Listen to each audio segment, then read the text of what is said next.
আশফাক হাকিমি আজকে রিয়াল মাদ্রিদের খেলা দেখতে আসছিল এবং আশফাক হাকিমি ইনজুরিতে পড়ছে এবং এই ইনজুরিতে পড়ার পরে অনেক কান্নাকাটি করছে। বাট আশফাক হাকিমি আজকে যখন রিয়াল মাদ্রিদের খেলা দেখতে আসছিল তখন মনে হচ্ছিল যে আশফাক হাকিমি শিওর, আমারও কাছে মনে হলো যে রিয়াল মাদ্রিদকে অনেক মিস করে।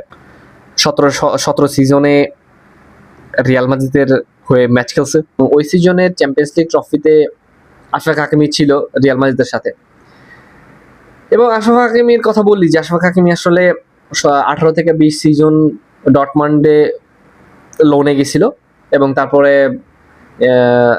তারপরে ইন্টার মিলানের কাছে 2020 সালে বিক্রি করে দিয়েছে রিয়াল মাদ্রিদ। এবং তারপরে যে আশফাক হাকিমির গ্রোথ আর আশফাক হাকিমির যে